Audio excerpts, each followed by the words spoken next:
इसी के साथ हम लोग सीएसके का जो है रिव्यू स्टार्ट करेंगे, जो इनकी टीम थी और जिस हिसाब से ये ऑक्शन स्ट्रैटेजी पे उतरे। तो सबसे पहले हमारा अगर सीएसके पे नजर डाली जाए स्क्वाड पे, तो बेन स्टोक्स को इन्होंने बहुत हाई प्राइस पे खरीदा।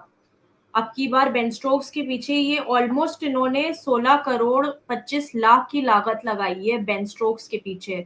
एक फॉरेन प्लेयर जिसकी उम्र खुद 31 साल की 31 इयर्स के ये प्लेयर के ऊपर इतनी लागत लगाना, वो भी फॉरेन। क्या आपको लगता है पहले इससे, और फिर इसी के साथ हम लोग बाकी और भी नाम डिस्कस करेंगे। लेकिन सबसे पहले उत्कर्ष, बेन स्टोक्स के बारे में जो पिक हुआ था, वो उस एक पिक पे आपका क्या कहना है? मेरी समझ से it's an amazing pick, it's a brilliant pick. 16 crore is 100% justified, क्योंकि that's how he has amazing qualities. I mean देखिए, आपको मिल कौन रहा है? आपको एक लीडर मिल रहा है, आपको एक ऑलराउंडर मिल रहा है, एक टॉप क्वालिटी ऑलराउंडर, एक मैच विनर जो ओपन करेगा, नंबर 4 पे खेलेगा, फिनिशर खिलाना है फिनिशर के तौर पे खेलेगा, आपको 4 जी। ओवर्स हर एक सिचुएशन में देगा।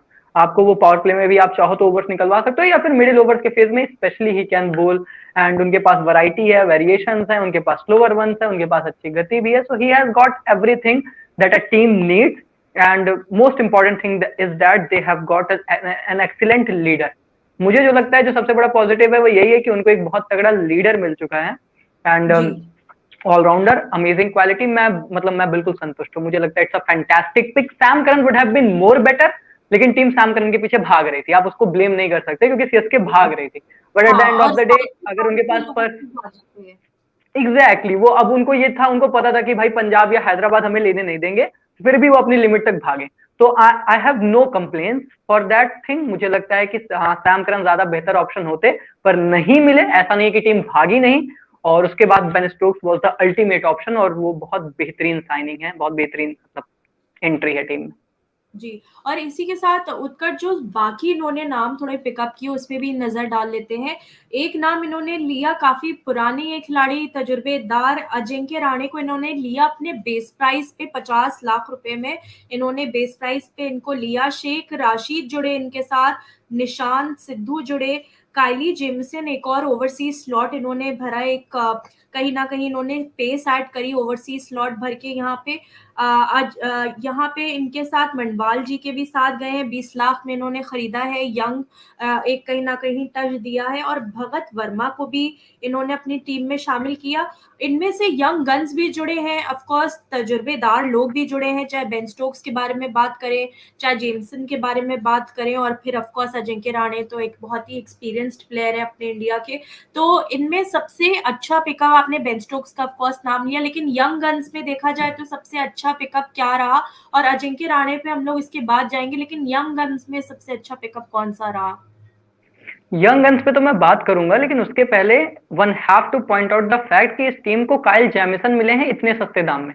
काइल जी। Jamieson is an excellent pick for Chennai team, और उसका मैं आपको रीजन बता देता हूँ। जी। रीजन ये है कि भाई उस बंदे के पास है अच्छी हाइट। वो अच्छी हाइट से अच्छी गति से हिट द डिक गेंदबाजी करते हैं, and which is very beneficial for CSK team जब वो चपॉक में खेलेंगे। जी। आरसीबी के लिए जब वो खेल रहे थे, तो आपको याद करना चाहिए कि वहां पर मैचेस ऐसे हुए थे कि मुंबई में कुछ मैचेस, देन कुछ मैचेस चेन्नई में, एंड वहां पर वो काफी ज्यादा हेल्पफुल हुए थे। काफी ज्यादा उन्होंने जी। बेनिफिट वहां से पिच से मदद एक्सट्रैक्ट की थी। So I think that he has got that talent.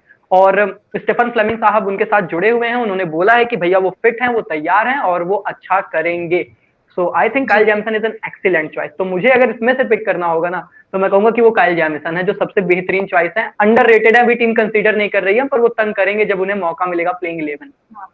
और इसी के साथ उत्कर्ष, अगर आपने एक ही ओवरसीज बता दिया कि इन्होंने बहुत अच्छे प्राइस पे खरीदा, इनकी ऑप्शन स्ट्रैटेजी पे जाओ तो बेन स्टोक्स को भी इन्होंने अच्छे दाम पे खरीदा, जिस हिसाब से उनको उनके कैलिबर को मध्यम नजर रखते हुए काफी अच्छे प्राइस पे वो गए चेन्नई के पास। अजिंक्य रहाणे को इन्होंने बेस प्राइस पे खरीदा, जेमसन को बेस प्राइस पे खरीदा। आपको लगता है ये जितने भी पिकअप से उनको प्लेइंग 11 में स्लॉट इन होने का मौका मिल सकता है, या इम्पैक्ट प्लेयर के बारे में बाद में डिस्कस करेंगे, बट प्लेइंग 11 के बारे में बात करते हैं, इनको स्लॉट इन होने का मौका मिल सकता है? किसी यंग पहला नाम ऐसा जो जुड़ सकता है सीएसके के साथ, या पुराने तजुर्बेदार खिलाड़ी जो फिर से सीएसके के साथ नजर आ सकते हैं? नहीं, वही रहेंगे। यंग गन्स में मुझे नहीं लगता कोई ऐसा नाम है इनके पास जो आपको स्ट्रॉन्गेस्ट 11 में नजर आए। जी और मुझे नहीं लगता सीएसके चाहेगी कि नजर आए, क्योंकि अगर नजर आ रहा है तो इट एक्चुअली मींस कि फिर और खिलाड़ी परफॉर्म नहीं कर रहे हैं जो आपके सीनियर मोस्ट प्लेयर्स हैं, और टीम ये नहीं चाहती है। जी तो एक तरफ है, हाँ डेफिनेटली उन्होंने अपने बेसेस कवर कर रखे हैं यंग गन्स के साथ, बट मुझे नहीं लगता यंग गन्स को मौका मिलेगा। बेन स्टोक्स अल्टीमेटली टीम में आएंगे ही आएंगे, उसमें तो कोई शक नहीं है। Kyle Jamieson situation based pick है, कंडीशन बेस्ड पिक है। He can be picked for couple of matches here and there, जो डिपेंड करता है कि भाई कंडीशंस कैसी रहेंगी वहां के हिसाब से। जी। और इसी के साथ उत्कर्ष, यहाँ पे हम लोग इनकी स्ट्रेंथ्स के बारे में बात करें, या स्ट्रेंथ से पहले मैं आपसे एक जेनरिक क्वेश्चन पूछना चाहती हूँ कि अगर यहाँ पे देखा जाए तो सीएसके की कप्तानी पे बहुत सवाल उठ रहे हैं कि हो सकता है कि ये एमएसडी का आखिरी साल हो, जो कि कोई फैन नहीं चाहेगा कि उनका हो, लेकिन लेट्स बी प्रैक्टिकल। एक सबकी एक उम्र होती है, एक टेन्योर होता है हर एक प्लेयर का खेलने का, कंट्रीब्यूट करने का। उन्होंने काफी कर दिया है ऑलरेडी, ठीक है, वो तो उनके कोई वो बात ही नहीं है कि उनके उस पर डाउट हो। लेकिन अब क्या लगता है कि सीएसके की कप्तानी इस साल तो सॉर्टेड है, but what about next year? क्या बेन स्टोक्स यहाँ पे उनके फ्यूचर कप्तान के तौर पे स्क्वाड में भी शामिल किए गए हैं? क्या ये ऋतुराज के पास भी कप्तानी का विकल्प दे सकते हैं? क्योंकि एक तरफ है तजुर्बेदार बेन स्टोक्स और दूसरी तरफ very young player like Ruturaj Gaikwad, है ना? ये तो उसका क्या ख्याल है, ये क्या कैसे क्या ये टीम जा सकती है आगे, क्या प्रोसीड करेगी? एक बार तो ये टीम फेल हो गई रविंद्र जडेजा पर। इन्होंने ये मान लिया था, दाव खेल दिया था कि हाँ ओके ही इज वो आवर कैप्टन, बट दे हाँ फेल्ड देयर। तो मुझे नहीं लगता कि फिर से वो चीज करेंगे और ऋतुराज गायकवाड़ वो के साथ जाएंगे once again with no experience of IPL like thing. जी हाँ, डोमेस्टिक में और चीजें अलग हैं, but IPL international cricket is a lot more different. यहाँ पे बहुत कंपटीशन अलग है जी। बहुत अलग है, बहुत ही ज्यादा अलग है, आप कंपेयर नहीं कर सकते हैं। जी सो वो चीजें हैं। मुझे नहीं लगता, मुझे लगता है जो स्ट्रेटजी होगी, शायद पहली बात, अगर इफ वी एज्यूम इट कि वो एमएस धोनी का ये लास्ट सीजन है, जो कि आ, मुझे लगता नहीं, मुझे लगता है शायद एक सीजन और खेल जाए, 2024 तक खेलें, पर लेट्स से कि अगर मान लिया कि 2023 तक उनका this could be his last season, तो मुझे लगता है कि definitely Ben Stokes is someone who is going to lead the team, carry forward करेंगे। एंड ऋतुराज को they are going to groom him under his leadership. अब देखिए एमएस धोनी कर क्या रहे हैं, ये कोई भी क्या कर रहा है। उन्होंने लगा कि रविंद्र जडेजा पर खेलते हैं, समझ आ गया नहीं होगा, तो उन्होंने कहा कि ओके कोई बात नहीं, आप हट जाओ, एमएस धोनी फिर से आ जाएंगे। Now they need some alternate faces, तो उन्होंने कहा कि ठीक है बेन स्टोक्स को उठाते हैं, क्योंकि एमएस कब तक खेलेंगे हमें नहीं पता है। If not MS then who? तो उनको लगा कि हमारी टीम में तो कोई ऐसा नहीं है, क्योंकि ऋतुराज गायकवाड़ को हम नहीं रख सकते, तो किसी जी को वो जो ट्रांजिशन फेज है ना, चलो मैं ऐसे मानता हूं MS Dhoni and then Ruturaj Gaikwad, लेकिन बीच में गैप है 1-2 साल का, वो जो ट्रांजिशन फेज है ना, उसके लिए उन्होंने बेन स्टोक्स को लाया कि भाई वो रहेंगे, और एमएस धोनी रहेंगे as a leader, Ben Stokes रहेंगे, अजिंक्य रहाणे आ गए as a leader.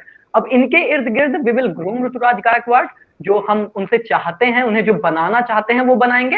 And then he is going to deliver at certain stage, शायद वो 2026 या फिर जैसा भी मतलब रहेगा, जैसा इनकी 2025 में भी जहां भी ये चाहेंगे वहां पर, उस हिसाब से मुझे लगता है वो उनको नेतृत्व देंगे। This could be a proper strategy जो मुझे नजर आ रही, बाकी उसके अलावा कुछ भी करना जल्दबाजी होगी। And one more thing, Ben Stokes को लीडरशिप की क्वालिटीज तो हम उनकी सबकी जानते हैं, कर ही रहे इंग्लैंड की कप्तानी, he is a fantastic leader. And second thing, he has already played with MS Dhoni, rising Pune super giants के लिए दोनों ने खेला, बहुत अच्छे से खेला, फाइनल तक खेला है, बहुत अच्छा सीजन गया था उनके साथ, तो कंपैटिबल भी है, सारी चीजें हैं। और एमएस धोनी ने बोला होगा कि बेन स्टोक्स को लगाओ, वो समझ रहा हूं मैं, वो उनकी स्ट्रेटजी है, बहुत ही सिंपल थी, उसमें कुछ है नहीं सोचने लायक। जी। और उत्कर्ष, इसके साथ आपने एक बहुत बड़ा स्टेटमेंट दिया है कि आपका दिल कहता है एमएसडी का ये आखिरी साल नहीं है, वो 2024 में भी नजर आ सकते हैं खेलते हुए और कप्तानी करते हुए, तो ये अपने में बड़ा स्टेटमेंट है। तो देखते हैं कि इस साल एमएसडी अपना आखिरी साल अनाउंस करते हैं कि नहीं करते, या उत्कर्ष की वाणी सही होती है कि एमएसडी का ये आखिरी इसमें साल मैं है। एक चीज करेक्ट करना चाहूंगा कि भाई, हाँ मेरे को पता नहीं है, पर मुझे ऐसा लगता है, मुझे इसलिए लगता है क्योंकि एमएस धोनी से अभी आपने जितना सुना है, उन्होंने हाँ हर चीज हर बार यही कहा है कि ओके मैं अपना आखिरी मैच चेन्नई में खेलना चाहूंगा, चेपॉक पे खेलना चाहूंगा, चेपॉक पे खेलना चाहूंगा। पर जब भी हाँ आप उनसे बोलो कि ओके 2023 इज योर लास्ट, उन्होंने कभी ये चीज नहीं कहा है कि okay 2023 is my last season. हम लोग 2022 से उन्हें रिटायर करा रहे हैं, उसके पहले भी करा रहे थे कि अब तो पक्का लास्ट है, अब तो पक्का लास्ट है, अब तो पक्का लास्ट है, पर वो चल रहा है, चल रहा है। और देखते हैं, अगर परफॉर्मेंस आई, सीएसके ने डिलीवर किया, तो मुझे लगता है कि तब भी चलो ठीक है।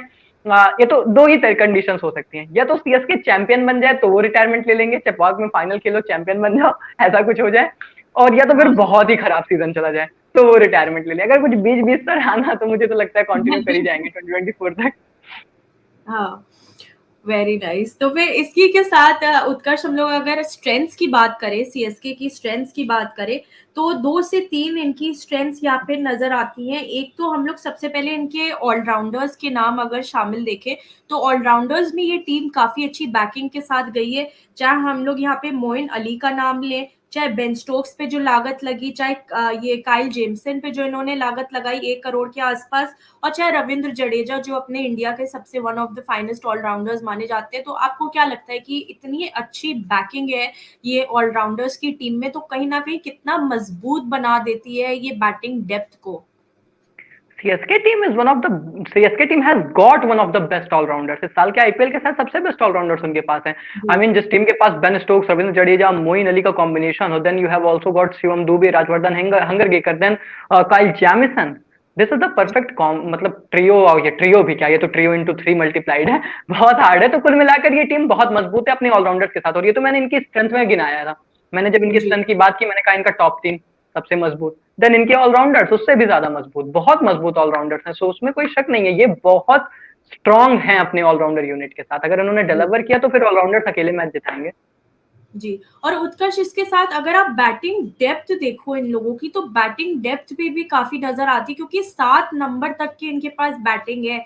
उसमें एमएसडी भी आते हैं, दीपक अगर फिट हुए तो दीपक चाहर का भी एक नाम विकल्प ऐड हो जाता है। फिर ऑफकोर्स हम लोग ने ऑलराउंडर्स में डिस्कस किया तो शिवम, मोइन सब अंदर आ जाते हैं। तो बैटिंग डेप्थ पे आपका क्या ख्याल है कि इनकी बैटिंग डेप्थ कितनी स्ट्रांग है?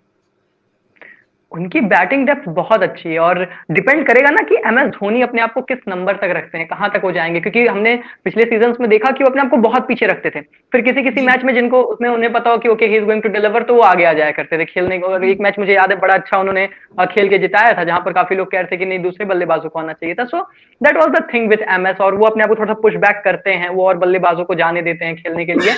बट स्टिल मुझे लगता है कि at the end of the day आपकी बैटिंग डेप्थ मजबूत कैसे होती है, विद द हेल्प जी। Of allrounders. And they have got quality allrounders. So ultimately उनकी बैटिंग डेप्थ ऑब्वियसली बहुत ज्यादा मजबूत हो जाएगी।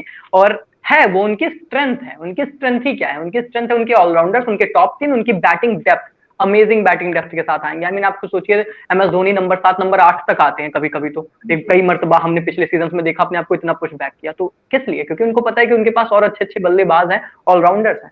सो अमेजिंग जी। बैटिंग डेप्थ है, और उसका फायदा भी होगा आईपीएल में। जी। और उत्कर्ष, इनकी कप्तान भी देखे जाए तो ऑफ कोर्स एमएसडी से बेहतर कप्तान तो हम लोगों ने कभी देखा नहीं। तो एमएसडी तो नंबर 1 है, तो इनकी कप्तानी का जो क्षेत्र है वो भी काफी स्ट्रांग है एमएसडी के प्रेजेंस से फिलहाल। और उसी के साथ अगर हम लोग बैकअप भी देखें या बैकअप ना भी देखें, अगर हम लोग सिर्फ कप्तान कप्तान के उससे देखें, तो एमएसडी तो सबसे दिग्गज नाम है। दूसरा बेन स्टोक्स भी जुड़े हैं। तीसरा इनमें अजिंक्य रहाणे भी आ चुके हैं, जो कहीं ना कहीं खिलाए ना खिलाए जाए लेकिन एक मौजूद होना, चाहे वो प्लेइंग 11 में चाहे वो स्क्वाड में, कितना असर पड़ सकता है किसी की प्रेजेंस से, क्योंकि सबका एक माइंडसेट वो टीम में ऐड ऑन करते हैं लाके। तो कप्तानी के तौर पे भी ये टीम कितनी मजबूत नजर आ रही है? ऑब्वियसली देखिए, पहली बात तो MS Dhoni the name is enough. उसके बाद तो मुझे जी। नहीं लगता कि mic drop end of discussion हो जाता है। बट उसके जी। अलावा भी अगर फिर वही बात आती है ना कि अजिंक्य रहाणे, बेन स्टोक्स, ये सब कौन है? ये सब लीडर्स हैं जो आपको मिल रहे हैं, क्वालिटी लीडर्स। तो वो आपके इर्द गिर्द रहेंगे तो डेफिनेटली वो अपना इनपुट ही देंगे। और वो इनपुट बहुत ज्यादा टीम को हेल्प करेगा to grow and to evolve and to face every kind of a situation. Leader क्या करता है? वो उसको पता होता है कि भाई इस परिस्थिति में कैसे खेलना है, यहाँ पर अपनी मनोदशा कैसी रखनी है, मेंटल स्टेट कैसा रखना है, किससे क्या जी। कराना है, क्या नहीं कराना है, जी। लोग क्या गलतियां कर देते हैं। एक्सपीरियंस के साथ आप यही तो चीजें सीखते हैं। और लीडर मीन्स जी। Who has got a tons of experience. तो they have got tons of experience, और वो बहुत ज्यादा हेल्पफुल करेगा। मतलब दीज आर थिंग्स जो स्ट्रेंथ है इनकी। वंस अगेन मैं कहूंगा यही सब तो इनके मजबूत पक्ष हैं। जी। और इसी के साथ उत्कर्ष, हम लोगों ने नए नाम डिस्कस कर लिए। इनकी स्ट्रेंथ्स की बात करें तो हम लोगों ने डिस्कस किया कि इनके लीडर्स का माइंडसेट और जो प्रेजेंस इनके, मतलब जो ऑरा ये टीम में लेके आते हैं वो काफी स्ट्रांग है। उसके साथ सीएसके का दूसरा जो पक्ष काफी स्ट्रांग है वो है इनके ऑलराउंडर्स, चाहे ओवरसीज चाहे इंडियन। अगर दोनों एक साथ देखे जाए तो इनके ऑलराउंडर्स काफी स्ट्रांग है। और तीसरा अगर देखा जाए तो पूरी सीएसके में जो पिकअप हुए हैं, चाहे वो ऑक्शन स्ट्रैटेजी पे बैठे हैं, तो उन्होंने प्राइसेस काफी अच्छे दाम पे प्लेयर्स को खरीदा है। तो ये 2 से 3 पक्ष काफी मजबूत है, लेकिन इसके साथ हम लोग बात करेंगे इनकी वीकनेस के बारे में भी। अगर हम लोग इनकी वीकनेस के बारे में बात करें उत्कर्ष, तो ऑफ कोर्स अगर हम लोग सबसे पहले विकेट कीपिंग देखा जाए, क्योंकि सीएसके बोलो तो एमएसडी आते हैं और एमएसडी तो विकेट कीपिंग, तो अगर इनके हम लोग यहाँ देखें तो सिर्फ एकमात्र नाम विकेट कीपिंग में नजर आ रहा है, वो है एमएसडी का, अगर इंडियन में देखा जाए।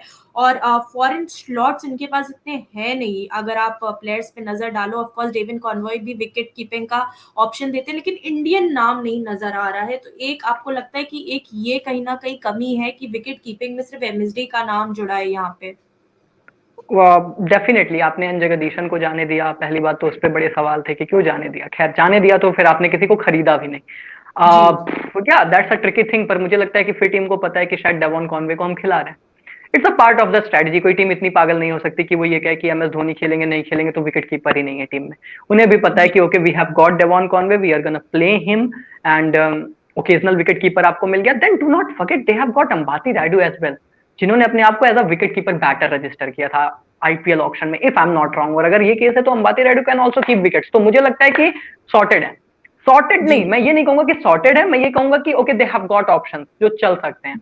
लेकिन हाँ, और अच्छे आगे चाहिए रहेंगे आपको फ्यूचर इंडियन विकेट कीपर्स में। अगले साल के ऑप्शन में भी इन्वेस्ट करना रहेगा। इस साल फिर भी काम चल जाएगा because you have got Ambati Rayudu. कब तक रहेंगे ये नहीं पता ना।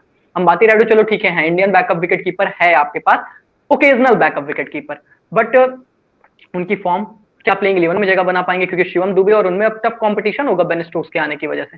सो these are very tricky things, and मुझे लगता है कि हाँ वहां पे थोड़ी वीकनेस है। सिर्फ यही वीकनेस नहीं है, और भी वीकनेस है जो मुझे और मैं ज्यादा हाईलाइट कर पाऊंगा, बट ये भी है। पर इस पे मुझे लगता है टीम काम कर लेगी अगले ऑप्शन में डेफिनेटली, वो they will find out something.